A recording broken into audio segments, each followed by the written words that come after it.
अभी हम सबने परम पूज्य गुरु महाराज की बताई हुई साधना को की। जैसे एक विद्यार्थी होता है, वो उसके छोटे छोटे गोल होते हैं। पास करना है, फर्स्ट होना है, 10th पास करना है। पर एक धीरे धीरे उसके मन में जैसे जैसे उसका ज्ञान बढ़ता है, एक विचार जन्म ले लेती है कि हमें ये बनना है। जैसे इंजीनियर या डॉक्टर, साइंटिस्ट, बिजनेसमैन, कुछ भी, एंटरप्रेन्योर। तो एक विचार जन्म ले लेता है। वो तब वो समझता है कि हमारे ज्ञान का लक्ष्य ये है, तो उस लाइन की ज्ञान प्राप्त करने की वो ज्यादा कोशिश करता है। जैसे अगर डॉक्टर बनना है तो बायोलॉजी, या इंजीनियर बनना है, चाहे कुछ और बनना है, एंटरप्रेन्योर बनना है तो उसके ज्ञान। उसी प्रकार जब हम दूसरी साधनाएं करते हैं, चाहे वो परमार्थिक हो या आध्यात्मिक हो, अगर हम सारी साधनाओं को देखें तो 3 तरह की साधनाएं होती हैं। एक सांसारिक, एक परमार्थिक, एक आध्यात्मिक। और तीनों का अपने अपने शब्द से ही उसका अर्थ समझ में आता है कि सांसारिक ज्ञान संसार प्राप्त करने के लिए होता है। परमार्थिक साधना या परमार्थिक ज्ञान परम अर्थ को प्राप्त करके, यानी कि जहां पर स्वर्ग की कामना हो या मुक्ति की कामना हो, जहां पर कामना हो, परमार्थ में भी कामना ही रहती है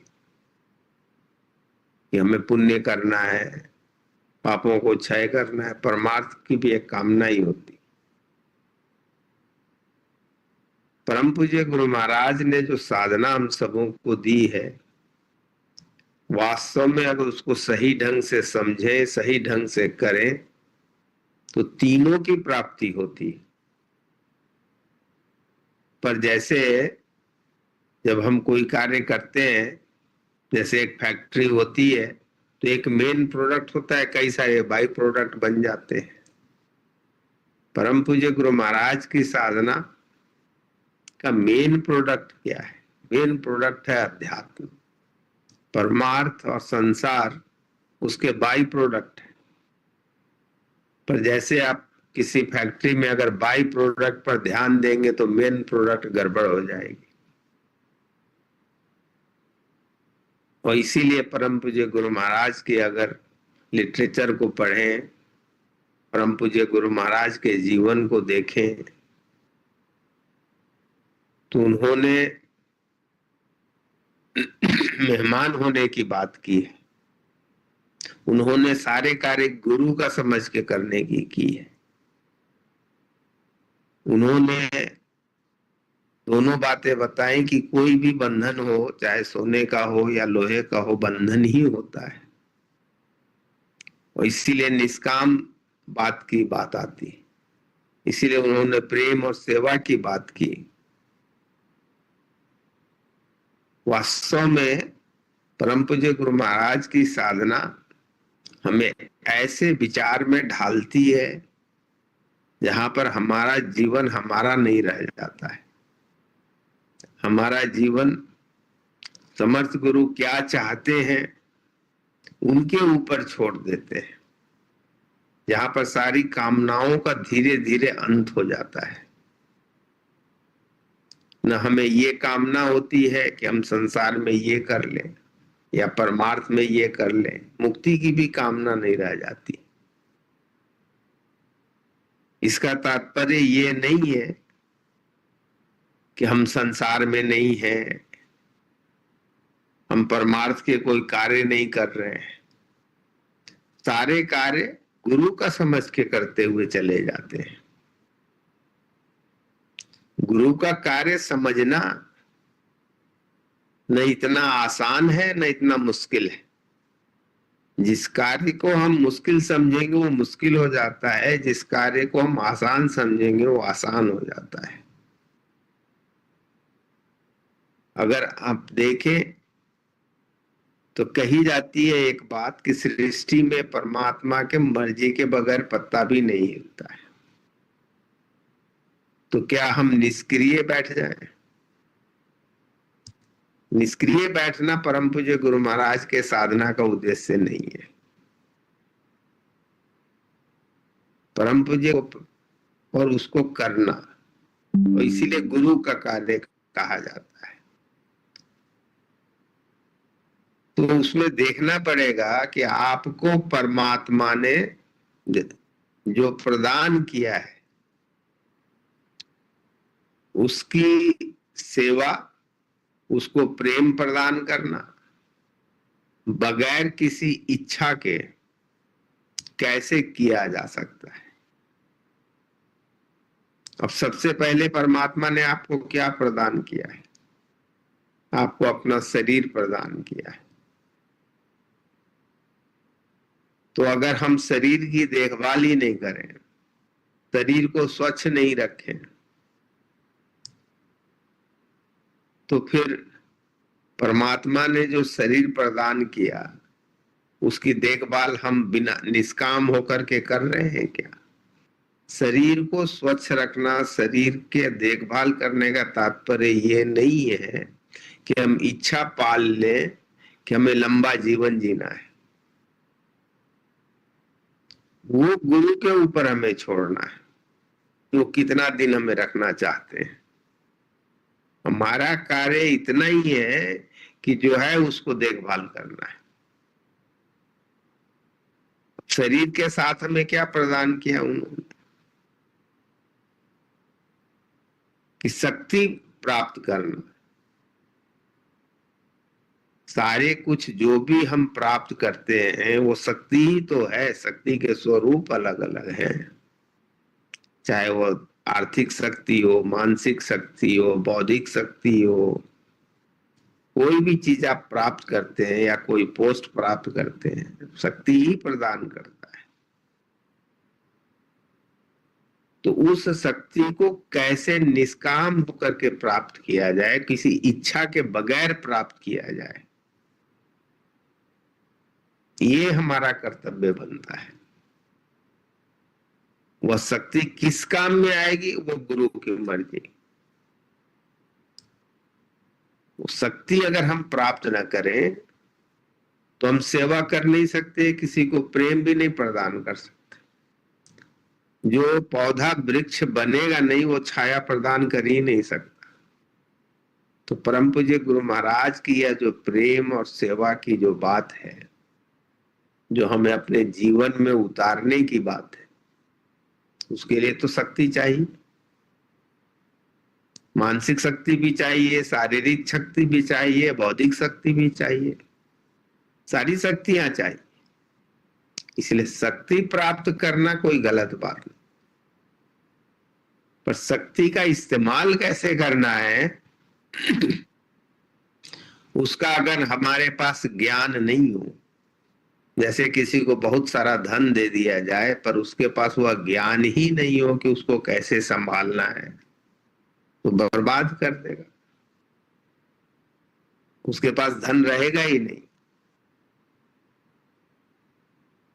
इसीलिए इन शक्तियों में वह ज्ञान प्राप्त करना निश्चित तौर पर, चाहे आप कोई भी कार्य गुरु की मर्जी से करना चाहें, उसके लिए उसकी आवश्यकता है, तभी आप सेवा कर सकते हैं। जिसके पास कोई ज्ञान नहीं वो कोई सेवा कर ही नहीं सकता। जिस तरह की सेवा करना आप चाहते हैं उस तरह का ज्ञान होना जरूरी है। तो जब आप निस्वार्थ होकर के प्रेम और सेवा करना चाहते हैं तो उसको समझना भी आवश्यक है। बगैर समझे, आप सबने वो राजा और बंदर की कहानी सुनी होगी। बंदर राजा का सेवा करने चला और नाक ही काट दिया, मक्खी भगाने के चक्कर में, आपने सुना ही होगा। तो इसलिए सबसे पहला हमारा कर्तव्य बनता है कि वह ज्ञान भी चाहिए, तभी दूसरी सारी शक्तियों का हम इस्तेमाल सही ढंग से हम कर सकते हैं।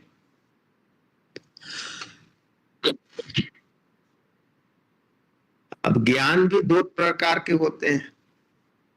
एक ज्ञान जो सबका प्रेम और सेवा के साथ भला करे, दूसरा ज्ञान वह भी होता है जिससे हम सबके नुकसान करें। उसे भले ही हम अज्ञान पूज्य गुरु महाराज की साधना करनी सही ढंग से अति आवश्यक है। कारण, क्योंकि जो पात्र स्वच्छ होगा उसी में स्वच्छ चीजें रखी जा सकती हैं। जो पात्र नहीं होगा, साफ गंदा होगा, उसमें आप कितनी भी अच्छी चीजें डाल दें, गंदगी भर जाएगी। और इसीलिए परम पूज्य गुरु महाराज की साधना, आपका जो भी लक्ष्य हो जीवन में, परमात्मा को माने नहीं माने, क्या विचार है, कोई मतलब नहीं। परम पूज्य गुरु महाराज की यह साधना सबके लिए है, चाहे किसी भी विचार के हों, आपकी कोई भी इच्छा हो। क्योंकि स्वच्छ मस्तिष्क, स्वच्छ ज्ञान जब तक हमारे पास होगा नहीं, तब तक आप जो अच्छी बातें करना चाहते हैं जीवन में, वो संभव नहीं है। परम पूज्य गुरु महाराज की साधना सही ढंग से करने से वही होता है कि धीरे धीरे हमारा मस्तिष्क स्वच्छ होता है, और स्वच्छ मस्तिष्क में ही स्वस्थ ज्ञान आते हैं। और वह कैसे होता है, वो आप देखें, जीवन में भी देखें। आप जिसकी संगति करते हैं, संगति यानी जिस विचार में आप रहते हैं। स्थूल की संगति का अपना महत्व है, पर वास्तव में अगर सूक्ष्म की संगति देखें, जैसे किसी बुरे व्यक्ति का ध्यान करें कि उसके अंदर वही अवगुण है, वही अवगुण है, आप क्रिटिसाइज करते रहे उस व्यक्ति का, आप देखेंगे कि कुछ काल के पश्चात वो अवगुण आपके अंदर भी आ गए। कारण, आप संगति तो उस अवगुण की कर रहे थे। और इसीलिए अध्यात्म में अपनी ओर देखने की बात कही जाती है। परम पूज्य पंडित जी के जीवन की एक घटना है कि कोई व्यक्ति किसी की शिकायत कर रहा था उनके पास बैठ करके। सारी बातें सुनने के बाद परम पूज्य पंडित जी ने इतना ही कहा, पर वो व्यक्ति तो आपका बड़ा अच्छा आपके बारे में बोलता है।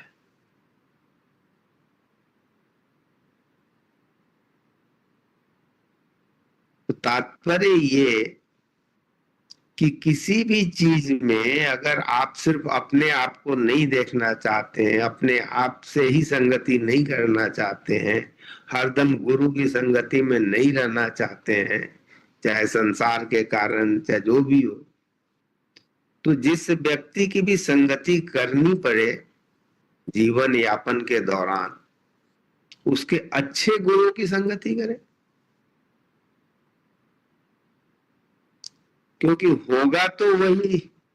अगर आप अपने जीवन को देखें तो आप अपने जीवन में अगर सही ढंग से देखें तो कुछ भी नहीं कर पाए आप। जो भी कार्य आपने अच्छा या बुरा किया, वो उस समय के आपके ज्ञान के कारण, उस समय की परिस्थिति के कारण और उस समय की संगति के कारण आपने किया।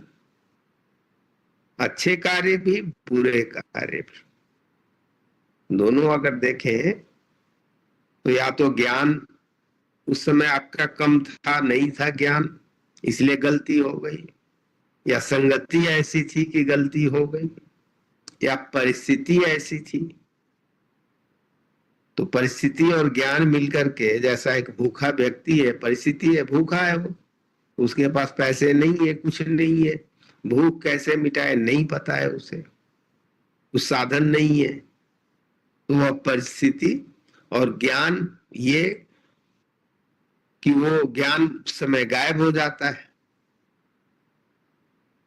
उसमें सिर्फ और सिर्फ याद ये रहता है कि हमें पेट कैसे भरना है। तो परिस्थिति के कारण शायद वो कुछ गलत कार्य कर ले, क्योंकि ज्ञान पर्दे के पीछे चला गया। जब भी हम हमारे जीवन में ऐसे कष्ट आते हैं जिसको हम सहन नहीं कर सकते, तो हमारा ज्ञान गायब हो जाता है। आप अपने जीवन पर अगर गौर करें तो आप देखेंगे कि ज्ञान गायब हो गया जब ऐसी परिस्थिति आई जिसको आप सहन नहीं कर पाए। लेकिन अगर उस भूख को सहन करने की शक्ति होती है आपके पास, तो ज्ञान पर्दे के पीछे नहीं जाता, तब आप गलत कार्य पेट भरने के लिए नहीं करते। और इसीलिए सभी को परम पूज्य गुरु महाराज की साधना सही ढंग से करने की आवश्यकता है। कारण मैंने पहले ही कहा, ये शक्ति प्रदान करती है। हमारे जीवन में जो कुछ भी होता है उसको सहन करने की शक्ति प्रदान करती है। और सहन सिर्फ कष्ट ही नहीं करना पड़ता है, सुख के समय में भी देखें, अगर सुख में हम बह जाएं तो हमारा ज्ञान पर्दे के पीछे चला जाता है, और सुख की अधिकता के कारण भी हम उस समय गलत कार्य कर पाते हैं और कर जाते हैं। किसी का बुरा कर दिया, किसी कुछ और कर दिया, तो अत्यधिक जैसे पैसे आ गए, एक सुख प्रदान किया शनि का अत्यधिक पैसा, और उसका गलत इस्तेमाल हम कर गए, ज्ञान पीछे चला गया। इसलिए जो भी जीवन में परिस्थिति आए उसे सहन करने की शक्ति हमें चाहिए होती है, और वो शक्ति निश्चित तौर पर मैं कह सकता हूं कि अगर आप हर समय अपने समर्थ गुरु की याद में रहेंगे, चाहे जो भी कार्य करते रहे, वो धीरे धीरे वह शक्ति हमारी बलवती हो जाती है। एक दिन में नहीं होता है, एक दिन में बालक चलना भी नहीं सीख जाता है। इसलिए वो साधना हम जब करते रहेंगे, साधना के साथ साथ जब हम उनकी याद में रहेंगे, उनकी संगति में रहेंगे, तो निश्चित तौर पर वो शक्ति हमें प्राप्त होती है। आप अपने सत्संग में ही या कहीं भी जो अच्छे गुरु की संगति में हैं, उनके जीवन को देखें, आप पाएंगे कि जो समर्थ गुरु की संगति में रहते हैं उनकी सहन शक्ति ज्यादा होती है। उन्हें आप कुछ बुरा बोल दें, उनके सहने की शक्ति ज्यादा होती है, और जितनी उनकी अच्छी साधना होती है उतनी ही शक्ति होती है, क्योंकि हर चीज का एक अंत हो जाता है। तो कहीं ना कहीं उसकी सहन शक्ति जवाब दे सकती है, क्योंकि उसकी साधना कितनी है उसके ऊपर पता चलता है।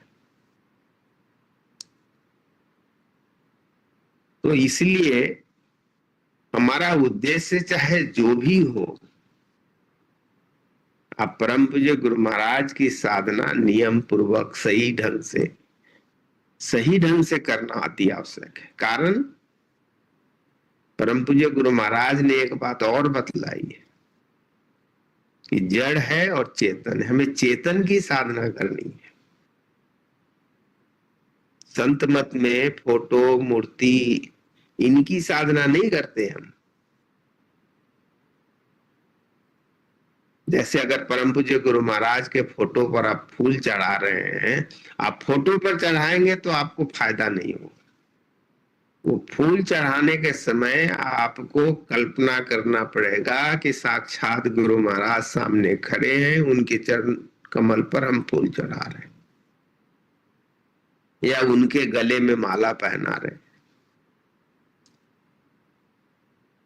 साधना तभी सही होगी जब हर समय उस चेतन के ध्यान में आप रहेंगे।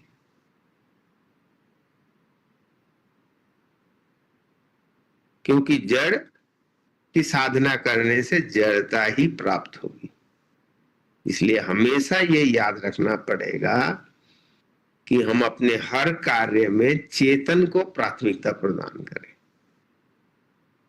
और वह दिखाने के लिए नहीं, अंतर्मन में चेतन को याद करना है। अंतर्मन में जब आप कोई कार्य कर रहे हैं, कार्य में व्यस्त हैं, ठीक है, बगल की कुर्सी पर या बगल के जगह पर ऐसा कल्पना कर लें कि चेतन स्वरूप में परम पूज्य गुरु महाराज मौजूद है। आप देखेंगे कि इन सब चीजों को धीरे धीरे अपने जीवन में अगर आप लाएंगे, तब आपकी साधना सही होगी, आपके विचार तब बदलेंगे। इसलिए जड़ता से चेतनता की ओर आना है। और जितनी अच्छी से साधना करेंगे, तब देखेंगे कि उनकी संगति करना भी बहुत ही आसान है। एक दिन में संभव नहीं है, लेकिन करते रहने से यह जीवन का अंग बन जाएगा। और तब आप देखेंगे कि हर बात को करने की सहन शक्ति भी है, धीरे धीरे हर बात को करने का ज्ञान भी है। क्योंकि सारे ज्ञान या ज्ञान जो भी है उसी परमात्मा से तो आते हैं, उसी की शक्ति से तो आते हैं। समर्थ गुरु संत मत में समर्थ गुरु को ही साक्षात परमात्मा मानते भी हैं और अनुभव भी कर सकते हैं। तो आप थोड़ा चिंतन करें और देखें और तब चलें। आप देखेंगे कि इस साधना में आगे बढ़ने की गति कितनी तेज हो जाती है। आइए हम सब ने जो नैवेद्य रखा है, परम पूज्य गुरु महाराज से हृदय से प्रार्थना करें, क्योंकि वास्तव में अंतर्मन की ही प्रार्थना सुनी जाती है। बाहरी शब्दों का उतना अर्थ नहीं होता है।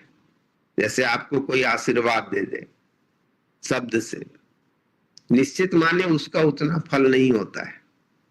अगर अंतर्मन उसका आशीर्वाद आपको दे रहा है, उसका बहुत बड़ा फल होता है।